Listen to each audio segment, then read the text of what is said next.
Assalamualaikum warahmatullahi wabarakatuh.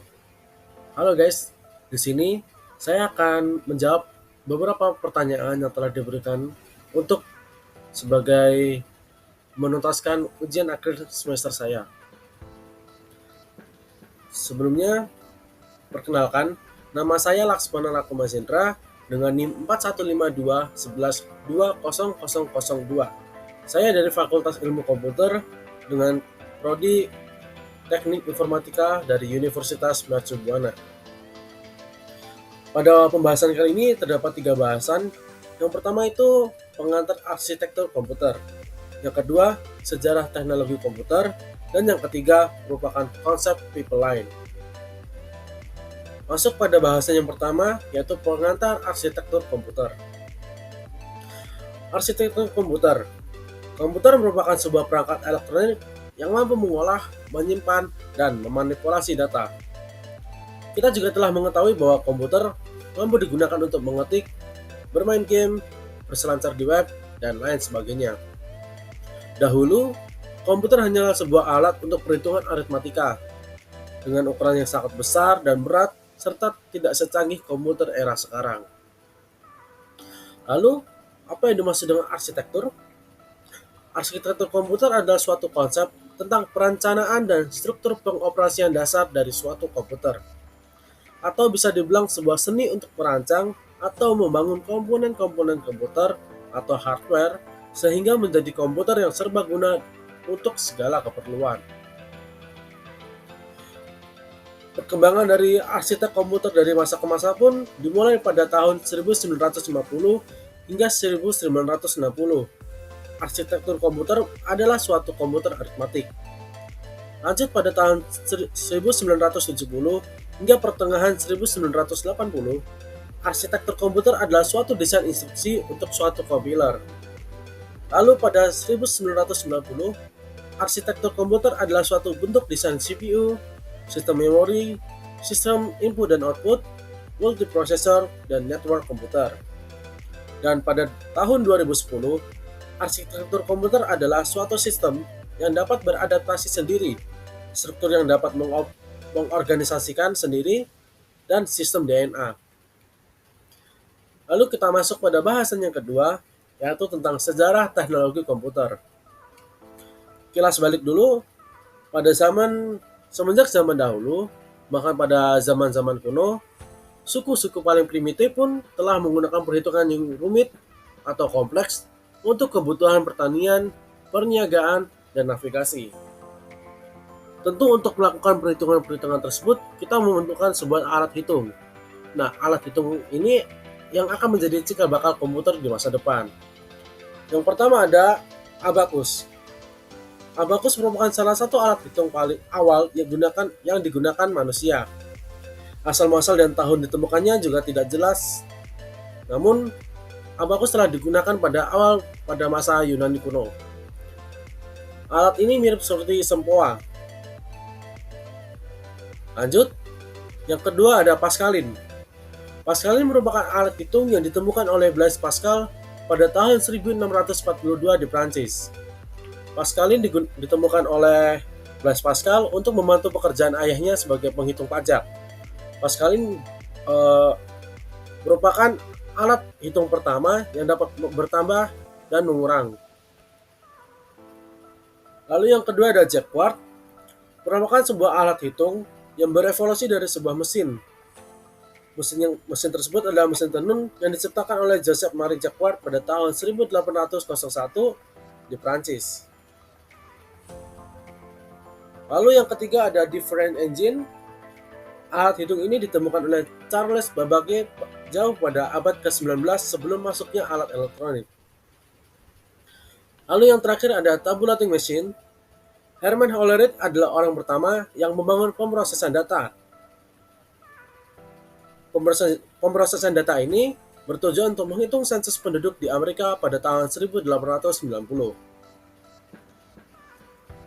Berikut adalah komputer dari generasi ke generasi.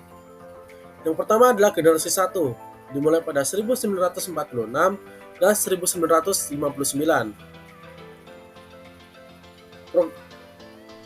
Komputer jenis ini memiliki sirkuit berbentuk vacuum tube. Programnya dibuat dengan bahasa mesin assembler, ukurannya besar dan cepat panas, proses dan kapasitasnya kecil, untuk penggunaan listriknya sangat besar.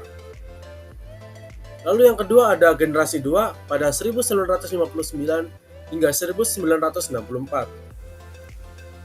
Pada komputer generasi kedua, sirkuitnya berupa transistor.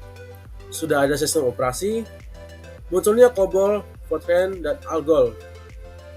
Kapasitas memorinya cukup besar dan proses operasinya lebih cepat, serta membutuhkan lebih sedikit listrik daripada komputer generasi pertama.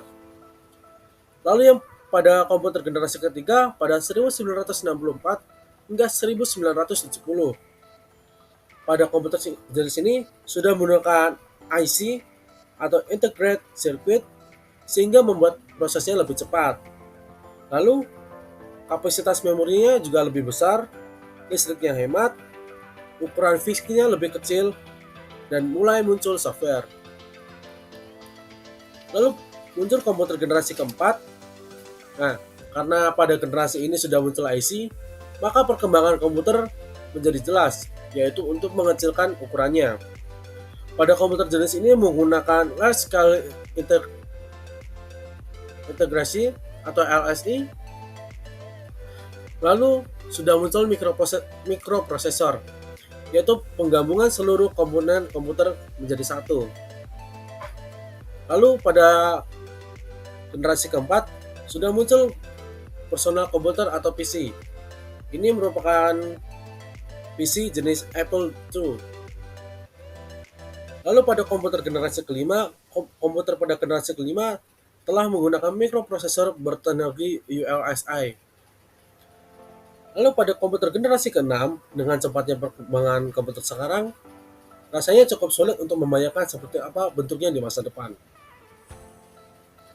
Lalu kita masuk pada bahasan materi yang ketiga, yaitu konsep pipeline.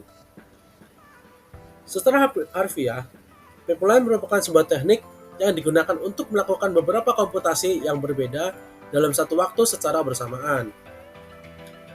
Adapun jenis-jenis pipeline yaitu 1. Arithmetic pipeline. Arithmetic pipeline adalah suatu operasi aritmatika yang digunakan untuk melakukan penjumlahan, perkalian, pembagian, dan sebagainya. Lalu yang kedua ada instruction pipeline. Instruction pipeline adalah suatu instruksi yang digunakan untuk melakukan beberapa komputasi instruksi secara sekaligus. Instruksi ini berguna bagi komputer yang mempunyai set instruksi sederhana. Ada pula beberapa penghambat pipeline. Yang pertama adalah variasi waktu. Yang kedua adalah bahaya data. Yang ketiga percabangan. Yang keempat interupsi. Dan yang kelima adalah ketergantungan pada data. Lalu ada juga kelebihan menggunakan pipeline. Yang pertama, banyak instruksi yang dapat diproses secara bersamaan. Yang kedua, siklus waktu CPU berkurang dan meningkatkan kinerja CPU. Yang ketiga, meningkatkan kecepatan throughput. Dan yang keempat, meningkatkan kinerja komputer. Ada kelebihan juga ada kekurangan. Maka kekurangan pipeline adalah mahal. Desain pipeline untuk CPU sangat rumit dan mahal untuk diproduksi. Yang kedua, latensi. Latensi instruksinya meningkat. Dan yang ketiga, data hazard. Semakin lama penggunaan pipeline, maka semakin ada kemungkinan terjadi data hazard untuk branching.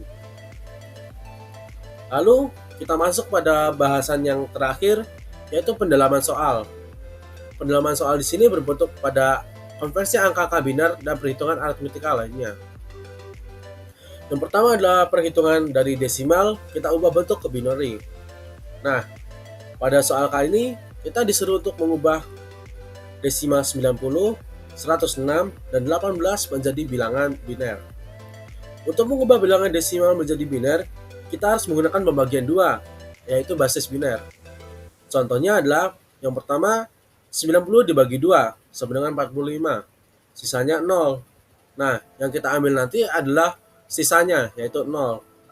Kita lanjut lagi, 45 dibagi 2, sisa 22, sama dengan 22, sisa 1. Lanjut, 22 dibagi 2, sama dengan 11, sisa 0. Lalu 11 dibagi 2, sisa 5. sama dengan 5, sisa 1. Lalu 5 dibagi 2 sama dengan 2, sisa 1. Lalu 2 dibagi 2 sama dengan 1, sisa 0. Nah, setelah kita sudah membaginya habis, maka yang kita ambil adalah sisanya untuk dijadikan biner.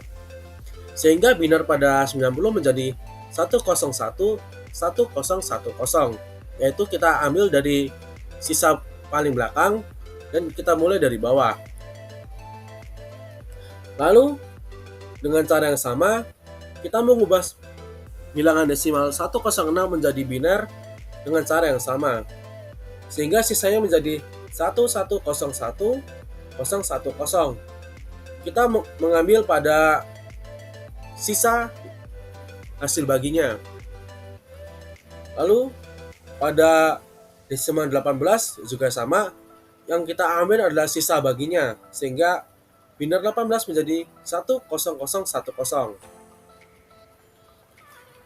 Setelah kita mengetahui bagaimana cara mengubah desimal menjadi biner, kita lanjut pada aritmatika penjumlahan. Aturan yang perlu diingat dalam aritmatika biner adalah 1 tambah 1 sama dengan 0, 0 tambah 1 sama dengan 1, 1 tambah 0 sama dengan 1, 0 tambah 0 sama dengan 0. Pada soal kali ini, kita diberikan soal 1001 ditambah 0100. Seperti yang sudah kita tahu tadi, kita jumlah 1 ditambah 0 sama dengan 1, 0 tambah 0 sama dengan 0, 0 tambah 1 sama dengan 1, 1 tambah 0 sama dengan 0. Lalu, bagaimana cara mengeceknya apakah ini sudah benar? Nah, untuk mengeceknya, mari kita ubah menjadi desimal terlebih dahulu.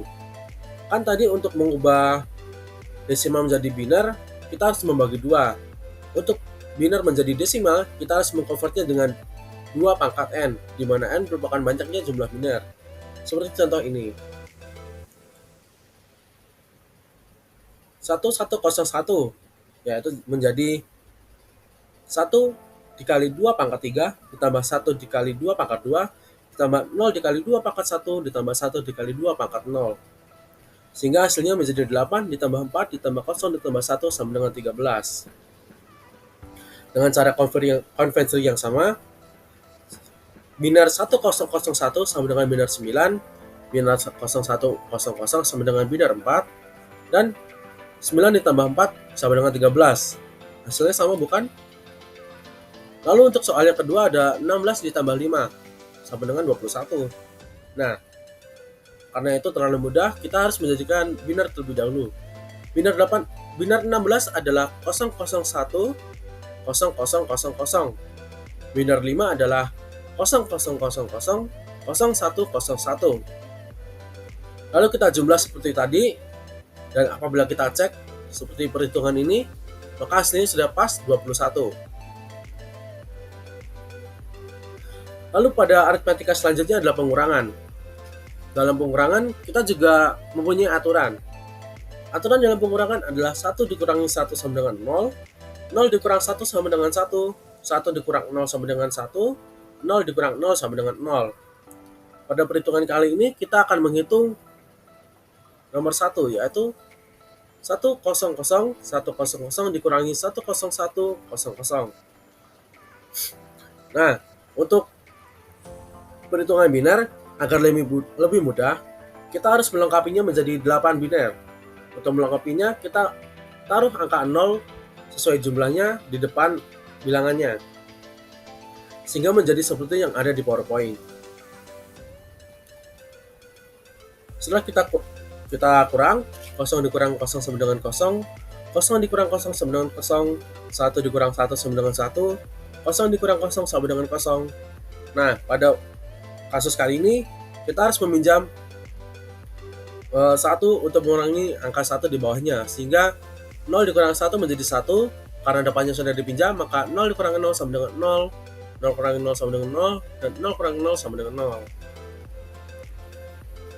Ini telah saya convert, sehingga kita bisa mengecek hasilnya. Biner 36 dikurangi biner 20 sama dengan hasilnya biner 16. Lalu untuk soal yang kedua sama seperti penjumlahan, kita ubah menjadi biner terlebih dahulu, lalu kita hitung. Di sini kita sudah menghitungnya dan menemukan hasil 0,010101000, di mana itu merupakan binar dari 40, yang merupakan 77 dikurangi 37 sama dengan 40. Lanjut ke perkalian. Dalam perkalian tidak ada aturan khusus. Kita sama pada perkalian pada umumnya. Lalu kita coba saja. 1100 dikali 0100. Kita kali seperti biasa. 0 kali 00, 0 kali 00, seperti pada gambar. Sehingga memunculkan hasil sebagai berikut. Lalu apabila kita ubah menjadi desimal, maka akan ketemu 1100 adalah 12, 0100 adalah 4, yang apabila dikali adalah 48. Sehingga perkaliannya sudah benar. Lanjut perkalian 11 kali 5. Kita ubah menjadi binar terlebih dahulu. Lalu kita kali seperti yang tadi, maka sudah menemukan hasil sebanyak 55. Cocok dan benar seperti binarnya. Lalu kita lanjut ke pembagian. Pembagian juga sama, tidak ada aturan khusus di dalamnya. Sehingga tinggal kita bagi biasa saja, seperti pada gambar. Dan inilah hasilnya. Sekian presentasi dari saya. Apabila ada salah kata dalam saya menjelaskan, saya mohon maaf sebesar-besarnya. Wassalamualaikum warahmatullahi wabarakatuh.